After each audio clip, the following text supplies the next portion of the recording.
আমি অরবিন্দ আবার একটি নতুন ভিডিও নিয়ে চলে এসেছি রবিবারের মিষ্টি সকালে। তো ঘুম থেকে উঠেই মাথার মধ্যে কিছু একটা ঘুরছিল, তো আজকে একটা স্পেশাল কিছু বানাতেই হবে। তো সাথে সাথে আমি ব্রাশ করেই চলে গিয়েছিলাম রান্নাঘরে, তো দেখবো কি বানানো যায়। তো সঙ্গে সঙ্গে মাথায় এলো যে মুড়ি দিয়ে কিছু একটা বানিয়েই ফেলি।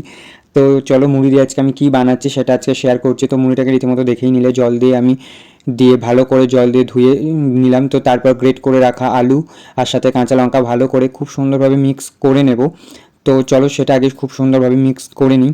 মিক্স করে নেবার পর সাথে দেব হচ্ছে, এর সাথে আপনারা অ্যাড করতে পারেন যে গরম মশলা গুঁড়ো, হলুদ গুঁড়ো, কাঁচা লঙ্কা গুঁড়ো মানে শুকনো লঙ্কার গুঁড়ো বা রেড চিলি পাউডার কালারের জন্য।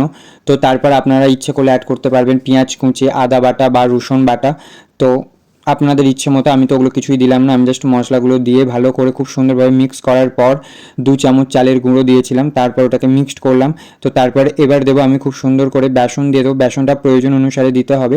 তো ওটা প্রথমে বেসনটাকে দিয়ে 2-3 চামচ দেবার পর হালকা হাতে অল্প অল্প করে জল দিয়ে ওটাকে মাখার চেষ্টা করতে হবে। আর যদি ফেটে ফেটে যায় তো আবার একটু বেসন দিতেই হবে। তো এই যে এরকম গোলে রাউন্ডে বা চারচৌকো কাটলেট শেপে আপনাদের পছন্দ মতো আপনারা শেপ নিয়ে নিতেই পারেন। আর অবশ্যই ধারগুলো একটু টিপে টিপে দেবেন, কারণ হচ্ছে তেলে ছাড়ার পর না ওগুলো অনেক সময় ভেঙে যায় বা খুলে খুলে বেরিয়ে যায়, তো সেটা একদমই করবেন না। তো খুব সুন্দরভাবে আগে নিজে পছন্দ মতো কোনো একটা শেপ দেবেন। তো তারপর গ্যাসেতে তেল গরম করতে দেওয়া ছিল, তো তেল গরম হয়ে গেছে, তো সঙ্গে সঙ্গে এগুলো তেলের মধ্যে ভাজতে দেওয়া হলো। তো খুব সুন্দর কালার এসেছে, তো দেখুন খুব সুন্দর একটু কালার হচ্ছে। তো ফাইনাল কালার এটাই, খুব সুন্দর দেখতে হচ্ছিলো আর খেতেও আশা করি খুব সুন্দরই হবে। আর এই যে ভিতরটা খুব সুন্দরভাবে হয়ে গেছে আর দেখতেও খুব সুন্দর অসাধারণ হয়েছে।